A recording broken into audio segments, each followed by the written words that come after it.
the history, etc.,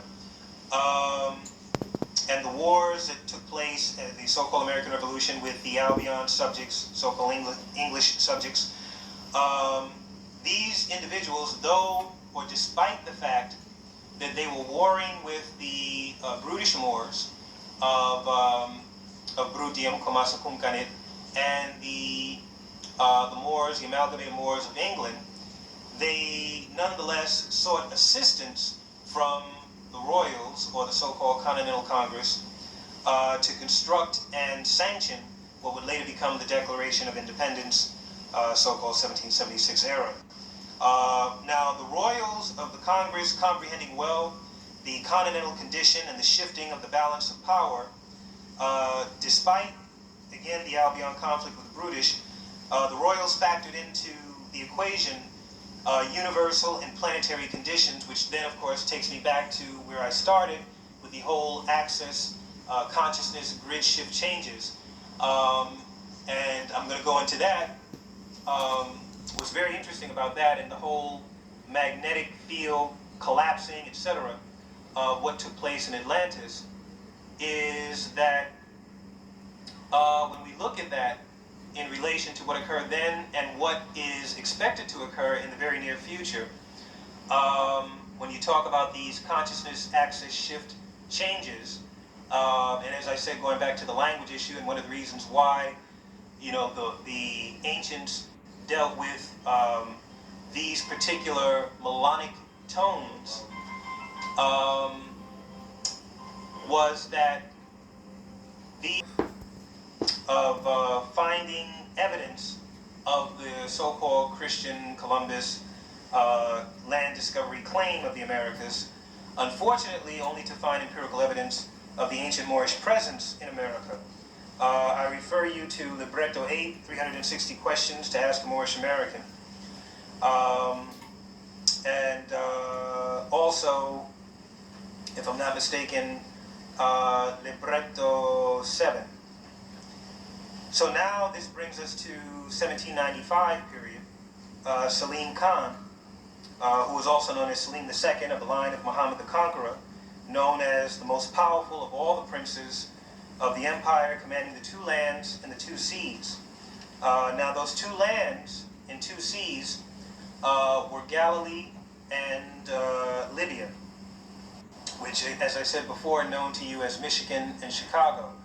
Now, Selim Khan was the individual who entered into the Treaty of Peace and Friendship, or the Perpetual Treaty of Peace and Friendship, between Tunis and the United States of America. Now, Tunis, of course, at that time, as I said, was known as Tunis, but prior to that it was Funis. It was also known as Carthage. Prior to that it was known as Pornicium, which again is also Galilee.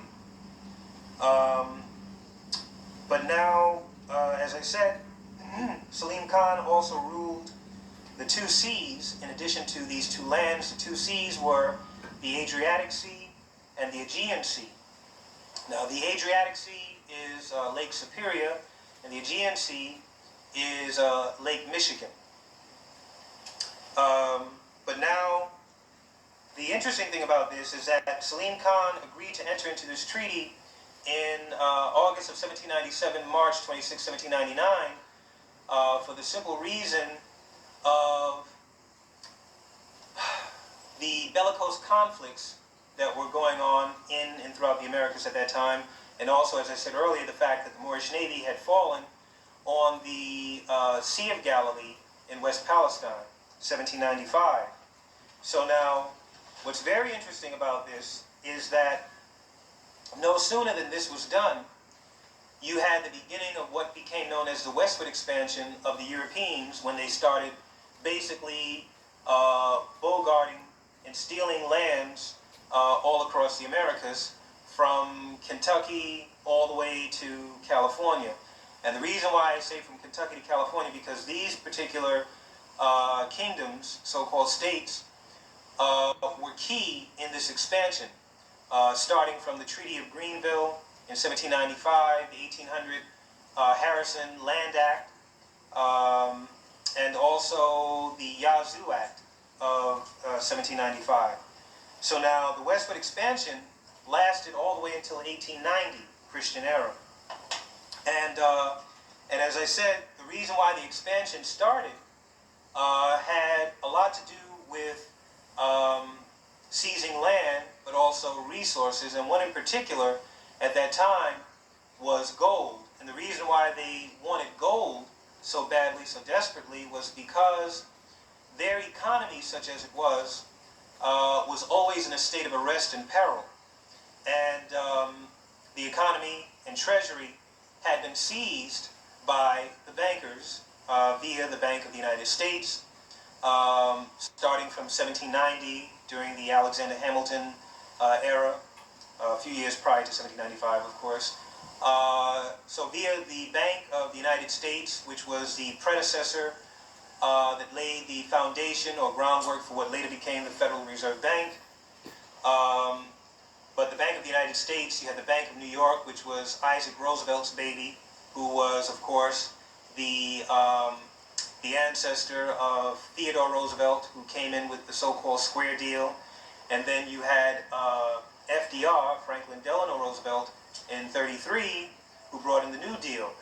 And so they were looking to acquire gold because they heard about the goal of the Beys, or the hereditary line of Beys, and the Khans, as in Salim Khan, which was in California. So ultimately, or the ultimate goal and destination of the westward expansion was California.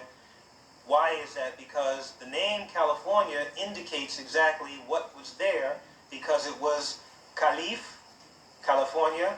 It was the vaults of the Caliph. So you have, as I said, Caliph, and then you have Fornia. Fornia or Fornix is the Moorish Latin for vault. You've heard about Fort Knox.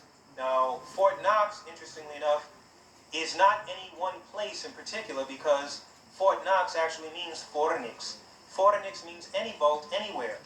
And so, if you want to say that it is any one specific place, it would actually be 12 places, because you have vaults of gold in the basement or dungeon or whatever you want to call it in the Federal Reserve banks.